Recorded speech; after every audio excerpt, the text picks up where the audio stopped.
नमस्ते जतिराजाय विवेकानन्दसूरये सच्चिदसुखस्वरूपाय स्वामिने तापहारिणे। ओम शांति शांति शांति। প্রবুদ্ধ বিবেক আশ্রমের YouTube channel অমৃতস্য পুত্রতে সকলকে স্বাগত। স্বামী বিবেকানন্দ এবং তার সুযোগ্য শিষ্য শরৎচন্দ্র চক্রবর্তীর মধ্যে যে কথোপকথন হয়েছিল, স্বামী শিষ্য সংবাদ সেই কথোপকথনের ধারক। আজকের পাঠ। স্থান কাশীপুর গোপাললাল শীলের বাগান। সময় মার্চ মাসের 1897। প্রথমবার বিলাত হইতে ফিরিয়া স্বামীজি কয়েকদিন কাশীপুরে গোপাললাল শীলের বাগানে অবস্থান করিতেছিলেন। শিষ্য তখন প্রতিদিন সেখানে যাতায়াত করিত। স্বামীজির দর্শন মানসে তখন বহু উৎসাহী যুবকের সেখানে ভিড় হইত। কেহ ঔৎসুক্যের বশবর্তী হইয়া, কেহ তত্ত্বান্বেষী হইয়া, কেহ বা স্বামীজির জ্ঞান গরিমা পরীক্ষা করবার জন্য তখন স্বামীজিকে দর্শন করিতে আসিত। প্রশ্নকর্তারা স্বামীজির শাস্ত্র ব্যাখ্যা শুনিয়া মুগ্ধ হইয়া যাইত। স্বামীজির কণ্ঠে বীণা পাণি যেন সর্বদা অবস্থান করিতেন। কলিকাতা বড়বাজারে বহু পণ্ডিতের বাস। ধনী মারওয়াড়ি বণিকগণের অন্নেই ইহারা প্রতিপালিত। স্বামীজির সুনাম অবগত হইয়া কয়েকজন বিশিষ্ট পণ্ডিত স্বামীজির সঙ্গে তর্ক করিবার জন্য একদিন এই বাগানে উপস্থিত হন। শিষ্য সেদিন সেখানে উপস্থিত ছিল। আগন্তুক পণ্ডিতগণের সকলেই সংস্কৃত ভাষায় অনর্গল কথাবার্তা কহিতে পারিতেন।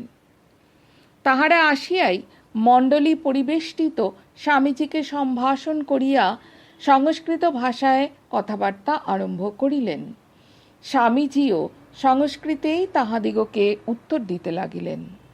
পণ্ডিতেরা সকলেই প্রায় একসঙ্গে চিৎকার করিয়া সংস্কৃতে স্বামীজিকে দার্শনিক কূট প্রশ্নসমূহ করিতেছিলেন এবং স্বামীজি প্রশান্ত গম্ভীরভাবে ধীরে ধীরে তাহাদিগকে ওই বিষয়ক নিজ মীমাংসাদ্যোতক সিদ্ধান্তগুলি বলিতেছিলেন। ইহাও বেশ মনে আছে যে স্বামীজির সংস্কৃত ভাষা পণ্ডিতগণের ভাষা অপেক্ষা শ্রুতিমধুর ও সুললিত হইতেছিল। পণ্ডিতগণও ওই কথা পরে স্বীকার করিয়াছিলেন। সংস্কৃত ভাষায় স্বামীজিকে ওই রূপে অনর্গল কথাবার্তা বলিতে দেখিয়া তাহার গুরু ভ্রাতৃগণও সেদিন স্তম্ভিত হইয়াছিলেন। কারণ গত 6 বৎসর কাল ইউরোপ ও আমেরিকায় অবস্থানকালে স্বামীজি যে সংস্কৃত আলোচনার তেমন সুবিধা পান নাই তাহা সকলেরই জানা ছিল। শাস্ত্রদর্শী এই সকল পণ্ডিতের সঙ্গে ঐরূপ তর্কালাপে সেদিন সকলেই বুঝিতে পারিয়াছিলেন স্বামীজির মধ্যে অদ্ভুত শক্তির স্ফুরণ হইয়াছে। সেদিন ওই সভায় রামকৃষ্ণানন্দ, শিবানন্দ, যোগানন্দ, তুরীয়ানন্দ ও নির্মলানন্দ মহারাজগণ উপস্থিত ছিলেন। বাদে স্বামীজি সিদ্ধান্তপক্ষ এবং পণ্ডিতগণ পূর্বপক্ষ অবলম্বন করিয়াছিলেন। শিষ্যের মনে পড়ে বিচারকালে স্বামীজি এক স্থলে অস্তি স্থলে স্বাস্তি প্রয়োগ করায় পণ্ডিতগণ হাসিয়া ওঠেন। তাহাতে স্বামীজি তৎক্ষণাৎ বলেন, পণ্ডিতানাং দাস অহং ক্ষন্তব্যমেতৎ স্খলনম। পণ্ডিতেরাও স্বামীজির এইরূপ দীন ব্যবহারে মুগ্ধ হইয়া যান। অনেকক্ষণ বাদানুবাদের পর সিদ্ধান্ত পক্ষের মীমাংসা পর্যাপ্ত বলিয়া পণ্ডিতগণ স্বীকার করিলেন এবং প্রীতি সম্ভাষণ করিয়া গমনোদ্যত হইলেন। 2-4 জন আগন্তুক ভদ্রলোক ওই সময় তাহাদিগের পশ্চাৎ গমন করিয়া জিজ্ঞাসা করিলেন, মহাশয়, স্বামীজিকে কিরূপ বোধ হইল? তদুত্তরে বয়োজ্যেষ্ঠ পণ্ডিত বলিলেন, ব্যাকরণে গভীর ব্যুৎপত্তি না থাকিলেও স্বামীজি শাস্ত্রের গূঢ়ার্থ দ্রষ্টা, মীমাংস করিতে অদ্বিতীয় এবং স্বীয় প্রতিভা বলে বাদ খণ্ডনে অদ্ভুত পাণ্ডিত্য দেখাইয়াছেন। পণ্ডিতগণ চলিয়া গেলে স্বামীজি শিষ্যকে বলেন যে পূর্বপক্ষকারী উক্ত পণ্ডিতগণ পূর্ব মীমাংসা শাস্ত্রে সুপণ্ডিত। স্বামীজি উত্তর মীমাংসা পক্ষ অবলম্বনে তাহাদিগকে নিকট জ্ঞানকাণ্ডের শ্রেষ্ঠতা প্রতিপাদন করিয়াছিলেন এবং পণ্ডিতগণও তাহার সিদ্ধান্ত মানিয়া লইতে বাধ্য হইয়াছিলেন। ব্যাকরণগত একটি ভুল ধরিয়া পণ্ডিতগণ যে বিদ্রূপ করিয়াছিলেন, তাহাতে স্বামীজি বলেন, অনেক বৎসর যাবৎ সংস্কৃতে কথাবার্তা না বলায় তাহার ঐরূপ ভ্রম হইয়াছিল। পণ্ডিতগণের উপর সেই জন্য তিনি কিছুমাত্র দোষারোপ করেন নাই। এ বিষয়ে স্বামীজি ইহাও কিন্তু বলিয়াছিলেন, পাশ্চাত্য দেশে বাদের মূল বিষয় ছেড়ে ওইভাবে ভাষার সামান্য ভুল ধরা প্রতিপক্ষের পক্ষে মহা অসৌজন্য। সভ্য সমাজ ঐরূপ স্থলে ভাবটাই নেয়, ভাষার দিকে লক্ষ্য করে না। তোদের দেশে কিন্তু খোসা নিয়েই মারামারি চলছে, ভেতরকার শস্যের সন্ধান কেউ করে না। পরে স্বামীজি শিষ্যের সঙ্গে সেদিন সংস্কৃতে আলাপ করিতে আরম্ভ করিলেন। শিষ্যও ভাঙা ভাঙা সংস্কৃতে জবাব দিতে লাগিলেন। তিনি তাহাকে উৎসাহিত করিবার জন্য প্রশংসা করিতে লাগিলেন। ওই দিন হইতে শিষ্য স্বামীজির অনুরোধে তাহার সঙ্গে প্রায়ই মধ্যে মধ্যে দেবভাষায় কথাবার্তা কহিতেন। সভ্যতা কাহাকে বলে, ইহার উত্তরে সেদিন স্বামীজি বলেন, যে সমাজ বা যে জাতি আধ্যাত্মিকভাবে যত অগ্রসর, সে সমাজ ও সে জাতি তত সভ্য। নানা কলকারখানা করে ঐহিক জীবনের সুখ স্বাচ্ছন্দ্য বৃদ্ধি করতে পারলেই যে জাতিবিশেষ সভ্য হয়েছে তা বলা চলে না।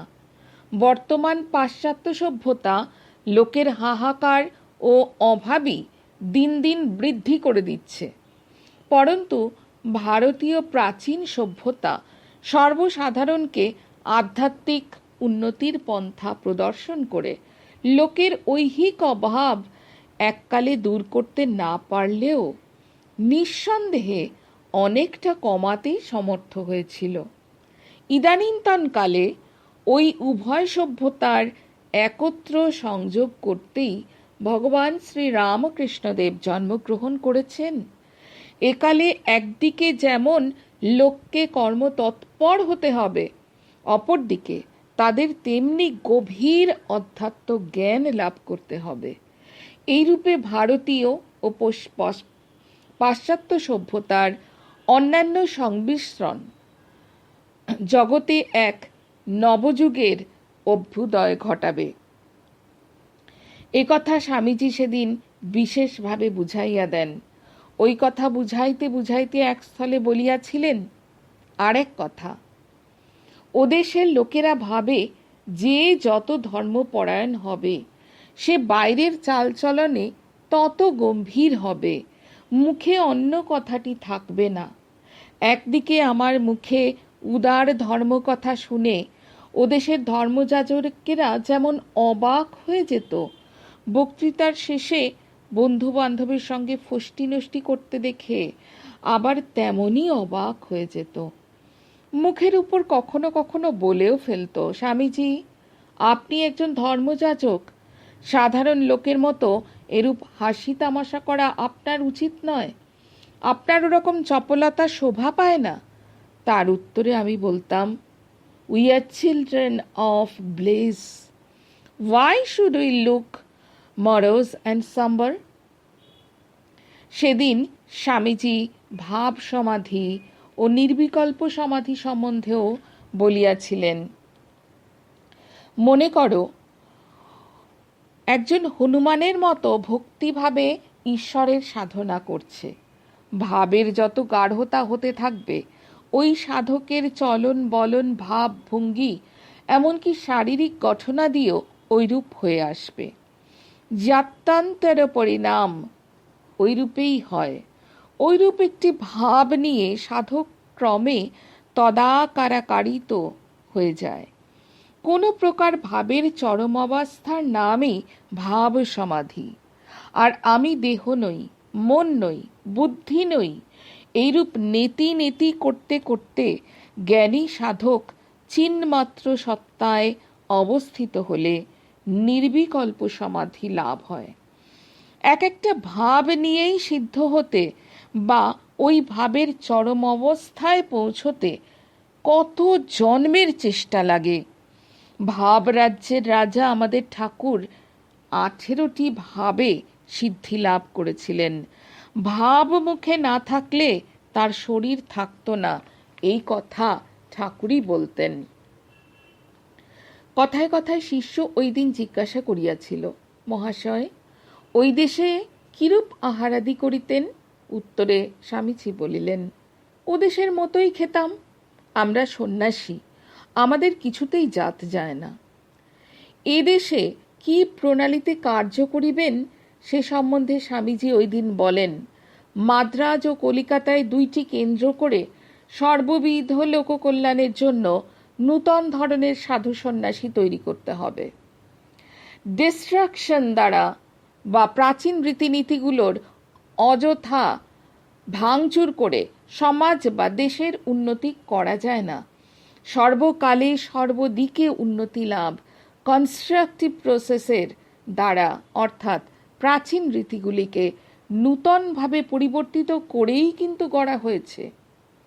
এটাই গঠনমূলক প্রণালী। ভারতবর্ষের ধর্মপ্রচারক মাত্রই পূর্ব যুগে ওইভাবে কাজ করে গেছেন। একমাত্র বুদ্ধদেবের ধর্ম ডিস্ট্রাকটিভ ছিল, সেজন্য ওই ধর্ম ভারত থেকে নির্মূল হয়ে গিয়েছে। স্বামীজি বললেন, একটি জীবের মধ্যে ব্রহ্ম বিকাশ হলে হাজার হাজার লোক সেই আলোকে পথ পেয়ে অগ্রসর হয়। ব্রহ্মজ্ঞ পুরুষেরাই একমাত্র লোকগুরু। এ কথা সর্বশাস্ত্র ও যুক্তি দ্বারা সমর্থিত হয়। অবৈদিক অশাস্ত্রীয় কুলগুরু প্রথা স্বার্থপর ব্রাহ্মণেরাই এদেশে প্রচলন করেছে। সেজন্য সাধন করেও লোক এখন সিদ্ধ বা ব্রহ্মজ্ঞ হতে পারছে না। ধর্মের এই সকল গ্লানি দূর করতেই ভগবান শ্রীরামকৃষ্ণ শরীর ধারণ করে বর্তমান যুগে জগতে অবতীর্ণ হয়েছেন। তার প্রদর্শিত সার্বভৌম মত জগতে প্রচারিত হলে জগতের এবং জীবের মঙ্গল হবে। এমন অদ্ভুত মহা সমন্বয়াচার্য বহু শতাব্দী যাবৎ ভারতবর্ষে জন্মগ্রহণ করেননি। স্বামীজির একজন গুরুভ্রাতা এই সময় জিজ্ঞাসা করলেন, তুমি ওদেশে সর্বসমক্ষে সর্বদা ঠাকুরকে অবতার বলে প্রচার করলে না কেন? স্বামীজি বললেন, ওরা দর্শন বিজ্ঞানের বড় বড়াই করে, তাই যুক্তি তর্ক দর্শন বিজ্ঞান দিয়ে ওদের জ্ঞান গরিমা চূর্ণ করে দিতে না পারলে কোনো কিচ্ছু করা যায় না। সেই কারণে আমি যারা তত্ত্বান্বেষী হয়ে আমার কাছে আসতো তাদের কাছেই ঠাকুরের কথা কইতাম। নতুবা একেবারে অবতারবাদের কথা বললে ওরা বলতো, ও আর তুমি নতুন কি বলছো, আমাদের প্রভু ঈশাই তো রয়েছেন। 3-4 ঘণ্টা কাল এরূপ মহানন্দে অতিবাহিত হইল। আজকের পাঠ এখানেই সমাপ্ত। সকালে ভালো থাকবেন। ওং শ্রীরামকৃষ্ণার্পণমস্তু।